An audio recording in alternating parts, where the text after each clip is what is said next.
Andrew Ross here from gelmedia.net, here with Crystal Waters. How are you, Miss Waters? I'm very well. I'm very excited about the show tonight. Nice. So we're here at Bricks Napa Valley Wine Bar and Grill in Richmond Hill. It's a nice place, a great venue. They have a nice stage out there too. Very nice. Yeah, have you been here before? Never. I mean, I've been to Toronto before, but never to this particular club. Yeah, so what can we look forward to you playing tonight? Oh, you know, we're going to do all the hits. We got to do all the old hits and the new ones. We're going to have a lot of fun. It's going to be a lot of energy. Get everybody up to dance. Nice, nice. Well, this crowd's known to dance. Are they really? Yeah. I'm trying to It's a figure good out the crowd. They look like they're going to be a lot of fun. Yeah, it's going to be a good night tonight. So, tell me about your songwriting. I'd like to know about your songwriting process and what you do, and like how you create these pieces of work that are.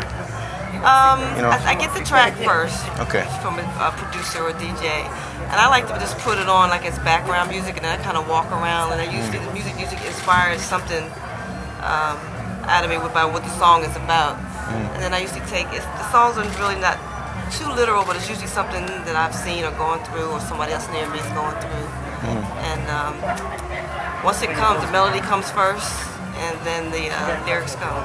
Yeah. If I ever find myself being forced or anything, I usually stop. Stop and then maybe pick it up down the road, I guess. Yeah, because when you work on it a little too hard, then it's not natural.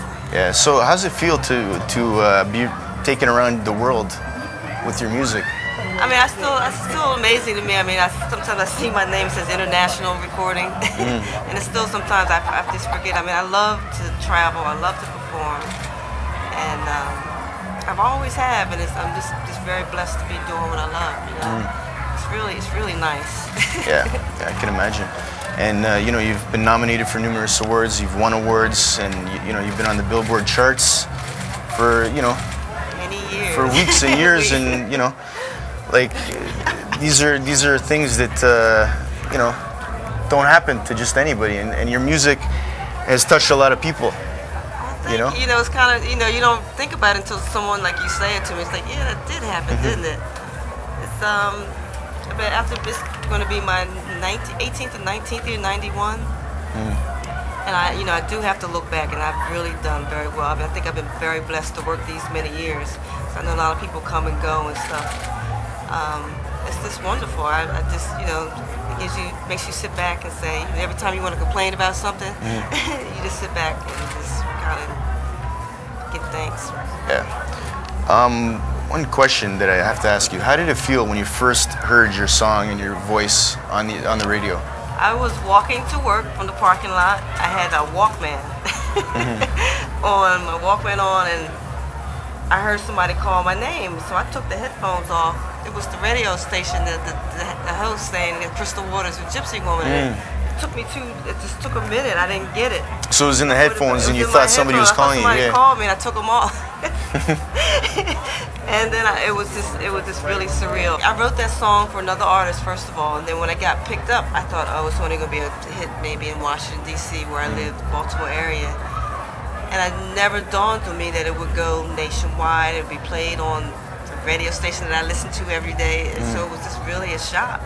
And it's still, I swear, I didn't quit my job for like a year and a half after Gypsy came out. I didn't get it. Yeah.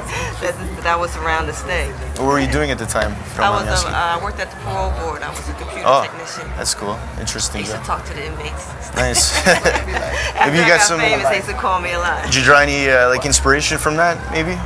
From the parole board? Well, Gypsy Woman was actually written about, it was actually a homeless woman. Do you know the story? It was a homeless woman who stood in front of where my sister worked. And she was always made up, full face of makeup, and she was singing for money. And I just thought I thought she had money. Like, why do you have this makeup on? You look dressed well and everything. And then the local paper did a interview with her. And it turns out that she had just lost her job in retail. And she thought it would be more respectful to keep her upkeep when she looked up. And it just changed my whole perspective about homeless people. And like in the song says, they're just like you and me. You never know, what day you could be just like her. Yeah. So it just changed my whole perspective about life, homeless, and struggle. So she's basically like keeping her dignity and pursuing her passion by trying to make a living doing something that she's good at, which is singing. She wants to respect you by asking you for money, not looking bummy or like I'm going to take the money and go buy liquor or anything like that. So I thought that was very noble of her. So that's what the song. What about 100% Pure Love? What's the... That was written in response that was 94. At that time, that's when hip hop really came in. There was a lot of bitches and hoes and very, very disrespectful stuff about women.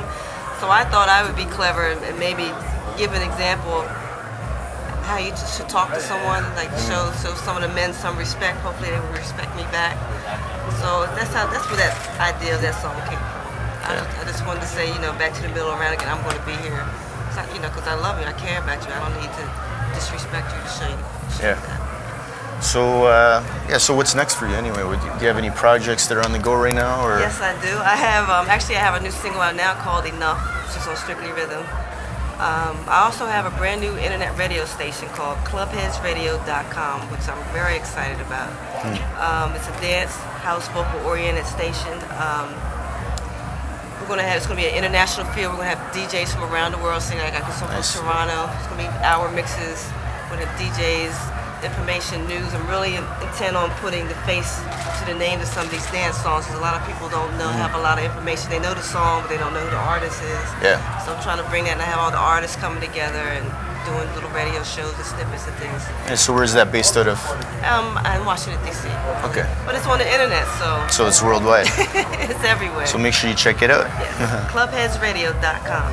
Yeah. So that's cool. All right. Well, I'm not going to take much more of your time because, you got to get ready to get out there. I got a show to do. Yeah. Well, it was great talking to you. Thank you very much. All the best. And, check you out too.